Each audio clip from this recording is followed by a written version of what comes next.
আমাদের দেশের বেশিরভাগ মানুষরাই সম্পর্কগুলোকে একটা গিভ অ্যান্ড টেক সিস্টেমের মধ্যে সীমাবদ্ধ করে ফেলে। যেমন ধরুন, সেটা হতে পারে যে আত্মীয় স্বজনের সাথে সম্পর্ক বা বন্ধু বান্ধবের সম্পর্ক। আর যখন আমরা একটা সম্পর্কগুলোকে গিভ অ্যান্ড টেক সিস্টেমের মধ্যে আটকে ফেলি বা সীমাবদ্ধ করে ফেলি, তখন এটা শুনতে অনেকটা ঠান্ডা হিসাবের মতো শোনায়, কিন্তু বাস্তবে এটা কোনো হিসাব না, বরং এটা একটা ভারসাম্য। যেমন ধরুন, মানুষ হিসেবে আমরা প্রত্যেকটা মানুষই কিন্তু অন্য মানুষদের কাছ থেকে সম্মান, ভালোবাসা আর যত্ন পেতে চাই। তাই কাউকে কিছু দেওয়ার পরে তার কাছ থেকে কিছু আশা করাটা কিন্তু ভুল না।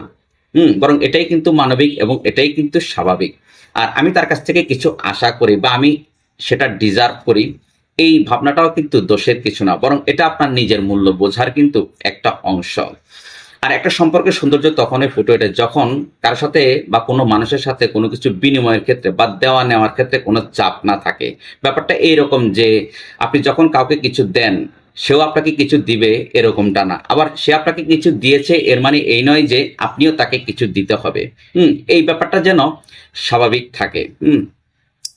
আর আপনি যখন মন থেকে কাউকে কিছু দেন, কোনো কিছু পাওয়ার আশা না করে, সেও যেন সেই জিনিসটার মূল্য বুঝে আপনাকে সমানভাবে ফিরিয়ে দেয়। আর একটা সম্পর্ক তখনই খুব সুন্দর হয় যখন একজন শুধু দিয়ে যায় আরেকজন শুধু নেয়। ব্যাপারটা এরকম না হয়ে দুজনেই যেন একে অপরের জন্য দেয় এবং দুজনেই দুজনকে ভালোভাবে বোঝে।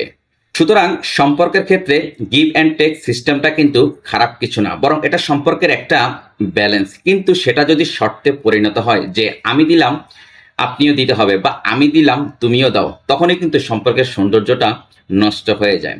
আরেকটা ব্যাপার খেয়াল করলে দেখবেন যে সবচেয়ে সুন্দর সম্পর্কগুলোতে কখনো লেনদেন বা হিসাব বেশি থাকে না, সেখানে হিসাবটাই কিন্তু কম থাকে, কিন্তু সেখানে পারস্পরিক মূল্যবোধ আর সম্মানটাই কিন্তু বেশি থাকে। এখন সর্বশেষ কথা হচ্ছে যে সম্পর্কের ক্ষেত্রে দেয়া নেয়া থাকবেই, এটাই কিন্তু স্বাভাবিক, কিন্তু সেটা যেন লেনদেনে পরিণত না হয়ে ভালোবাসার আদান প্রদান হয়। আর তখনই দেখবেন যে একটা সম্পর্ক খুব দারুণভাবে ফুটে উঠেছে। Thanks for watching.